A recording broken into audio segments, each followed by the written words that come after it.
वक्तव्य जन्नादासं कृतं श्रीमद्भागवतं नारायण नमस्कृत्यं नरो चैव नरोत्तमं देवी सरस्वती व्यासं ततो जयमुदीरये। मुखं करोति वाचालं पङ्गुलङ्घयते गिरिं यत्कृपातमहं वन्दे परमानन्दमाधवम्। निर्गमकल्पतरुगलितं फलं सुखमुखात्मतदवसन्नुतं देवत भागवतं रसमालयं मुहुर्मुहुः रसिका भुवि भावुका। मुखं करोति वाचालं भागवत आम पाठ कले भगवान कहते भागवत भगवान कृपारू मुख मध्य कथा कहि पारे। मुखं करोति वाचालं पङ्गुलङ्घयते गिरिं यत्कृपातमहं वन्दे परमानन्दमाधवम्। भगवान कृपा हेले पंगु मध्य गिरी चढ़ी पार आउ जड़ मध्य कथा कहि पार। अर्थात भगवान को कृपा हेले सब किछि संभव भगवान को पाए। निर्गम कल्पतरुगलितं फलं सुखमुखात्मतदवसन्नुतं पिबत भागवतं रसमालयं मुहुर्मुहुः रसिका भुवि भावुका। अर्थात निगम कल्पतरुगलितं निगम अर्थात वेद वेद रूपी कल्पवृक्षर फल होछि भागवत। भागवत पाठ कले कल्पवृक्ष जेपरी फल दे थाए इच्छा आमे जहाँ भाविबा कल्पवृक्ष पाखरे आमे जहाँ मनस्कामना करबा ताहा दे थाए सेहीपरि किंतु कल्पवृक्ष भगवान भक्ति दे पारे किंतु भागवत भगवान को कृपारू भगवान का भक्ति मिल पारे। सेथिपाई आसंतु भागवत आज पाठ करबा द्वितीय स्कंद द्वितीय अध्याय। ता पूर्वरु गोटे स्तव पाठ करबा। नमामि भक्तवत्सलं कृपालु शीलकोमलं भजामि ते पदाम्बुजम् अकामिनाशदामदं निष्कामश्यामसुन्दरं भवाम्बुनाथमन्दरं प्रफुल्लकाञ्चलोचनं मदादिदोषमोचनं प्रलम्बबाहुविक्रमं प्रभुप्रमेयवैभवं निसङ्गचापसायकं नरुतिलोकनायकं दिनेशवंशमण्डनं महेशचापखण्डनं मुनीन्द्रसन्तरञ्जनं सुरारिवृन्दवन्दनं मनोजवैरवन्दितं मदादिदेवसेवितं विशुद्धबोधविग्रहं समस्तदूषणापहं नमामीन्दिरापतिं सुखाकारं तथागतिं भजे शक्तिसानुजं शचीपतिप्रियानुजं तुदङ्घ्रिमूलार्चनाराः भजन्ति नमच्चरा पतन्ति नो भवान्नवे वितर्के बीजसङ्कुले विभक्तवासिनं सदा भजन्ति मुक्तये मुदा निरस्य इन्द्रियादिकं प्रयान्ति ते गतिसुखं तमेकमम्बुतं प्रभु निरीहामीश्वरं विभु जगद्गुरुश्च शाश्वतं तुरीयमेव केवलं भजामि पादवल्लभं कुजगिना सुदुर्लभं सुभक्तकल्पपादपं समसुसेव्यमानहम् अनुपारूपभूपतिं नटोऽहमु प्रजापतिं प्रसीद मे नमामि ते पदं पदभक्तिरेहि मे पठन्ति ये स्तव इदं नरादेराणते पदं व्रजन्ति नात्र सञ्चाय तुदीयभक्तिसंयुक्तम्। आसन्दे द्वितीय स्कन्द द्वितीय अध्याय पाठ करते। शेषकोवाच एजेते कहिली मुतते ईश्वर शरीर समेते स्थूल देह माने धरी सुबुद्धि बळे जत्र करी। गत अध्याय हम सुनिथिले स्थूल शरीर वर्णन सुख शरीर वर्णन से हरि अंतर बाहरे अनके अछि ये संसारे ए सर्वबुद्धि अनुभूत स्वप्न जाग्रत मध्य स्थितम ए सर्वबुद्धि अनुभूत स्वप्न जाग्रत मध्य स्थितम सत्य आनंद जलनिधि भक्त जनक सर्वसिद्धि जाहार तहु ए जगत आत्मार संगे उदयस्तम एही प्रकारे पूर्व काले से आत्मजनिए शयले। अर्थात आमे भगवान को दर्शन करवा तापर ध्यान देखा चूल रूप में दर्शन करवा आमे जते बेले मंदिर को जाऊ भगवान कर रूप को देखू तापरे से रूप को आमे आखि बंद करी सूक्ष्म रूप रे ताको देखि थाउ से रूप को आमे केमती ध्यान रे देखबा सुखदेव गोस्वामी कहउछन आत्मशरण बुद्धि बळे सजिला विश्व मंडले आत्मा को पाड़ी पुणी हरे होई तो जेनी वाणी जरे शब्दमय ब्रह्मपथ जे मार्गे जीव आत जात पड़ी ब्रह्मई अदहुते किछि न लभे न बपदे वासनामय माया जानी न बुझी निरते ब्रह्मणे। आमे माने ने जहा करूछती एटे सुखदेव भगवान कहउछती आमे जहा करूछे ठीक ना भूल आमे जो रास्ता रे भ्रमण करूछती कौन पाई भ्रमण करूछती कौन पाई आछंती पवित्र पुण्य तीर्थ काले मनन करिब चंचले जोग धारिणी पंच प्राण साधिब समाधि धारण आसन प्रतिहार बळे मन को स्थापिब निश्चले मन सहित इंद्रिय गण निर्मल बुद्धि रे संयम से बुद्ध क्षेत्रज्ञ प्रमाणी मन सहित इंद्रिय गण निर्मल बुद्धि रे संयम निर्मल मन अर्थात केवल भगवान कर स्मरण होइतबा निर्मल मन रे संयम अर्थात कौनसी विशेषत्व नथिबा सबु इंद्रिय मानकरे भगवान कर आसक्ति थिबा सबु इंद्रिय रे भगवान कर आसक्ति थिबा अर्थात आखि हमर भगवान को देखबा को चाहथिबा पाटी हमर भगवान कर प्रसाद खाइबा को इच्छा करथिबा आ काना हमर भगवान भागवत सुनबा को इच्छा करथिबा हाथ हमर भगवान कर सेवा करबा को इच्छा करथिबा एमिदी प्रत्येक इंद्रिय भगवान कर कर्म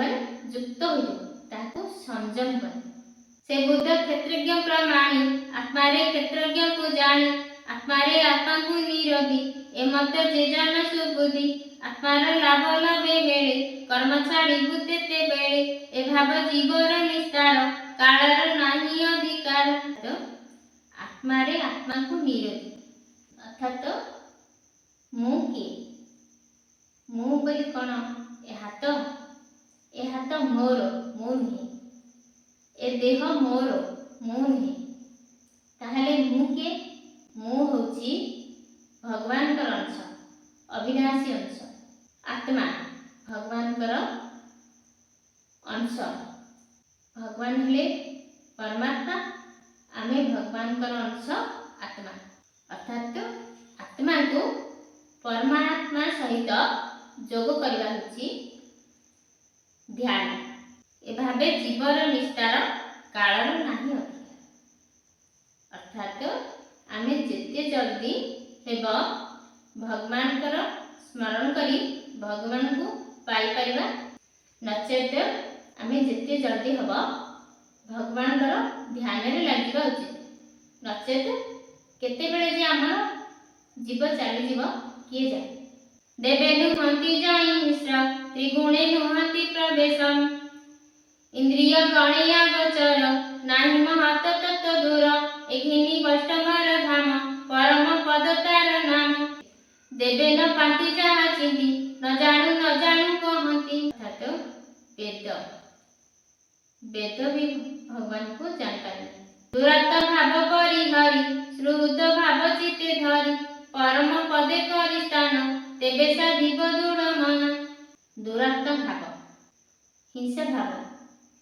त्याग करी भगवान का स्मरण करबा उचित विश्व को ब्रह्ममय भावी पारिले हेब सर्वसिद्धि भाव विश्व को ब्रह्ममय भाव विश्व ब्रह्मांड होची भगवान का स्वरूप एमिति भाव रखी पारिले सर्वसिद्धि हब बोले सुखदेव भगवान कहते बाम चरण पछ करे तेणे निरधि मूलाधार मूल पवन उदे तोड़ी नाभिक मल संगे मिली बेनी पवन तोड़ी बड़े तापिब हृदय कमले तहु तोड़ी तिनि प्राण कंठे जे बसई उदान व्यान पवन तार तुले धरि तापिब ताळु मूले तहु कुंभक साध करी प्राण को भूमंडले भरी निरत करी स्वादर स्मरण करी ओंकार निरते थाई जोग बंधे तेपे तापिब ब्रह्मरंध्रे निश्चल जोगे दूरे साधी तखणे ब्रह्मरंध्र वेदी परम पदे तार गति ब्रह्मार ब्रह्मलोक स्थिति गुण समूह अष्टनिधि जेणु बा छई मनसिधि मन इंद्रिय गण मेले तखणे ब्रह्मलोक मिले जोगेश्वर ए गति परम पुरुष बोलांती अर्थात एठे गोस्वामी सुखदेव गोस्वामी कहते ताहले जाई परम पद को लग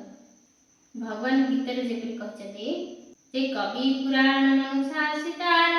मनोरणीय समान स्मरेद ज सर्वस्य धातरम चिन्त्य रूपम आदित्य वर्ण तमस परस्तात् अर्थात निश्चल चित्ते चिंता करे प्राणवायु को मध्य निवेशी एकांत भक्ति रे से हिता रूप लाभ करे भगवान को केमति पाइबा निश्चल चिंतन करी भगवान कहते प्रयाण काले मनसा चलेन भक्त्या युक्त जोगो बलेन चैव भूमध्ये प्राणमाभ्यस्य समेकं सत्तं परं पुरुषमुपैत्य दिव्यं जदक्षर वेद विदो वदन्ति विसन्ति जद जतेओ वीतरागः यदिच्छन्तो ब्रह्म चरन्ति तते पद संग्रहेण प्रवीक्षम् अर्थात जहाँको वेद विद गण अक्षर कहती अर्जुन विषय वासना तेजीन जतिये जारे हंती लीन जे ज्ञान प्राय ब्रह्मचारी ब्रह्मचर्य को साध्य करी शेषस्थ पद लभिबार उपाय कहिबा थरम इते स्मरण करे जे ज्योतिर्मय परम पुरुष पाए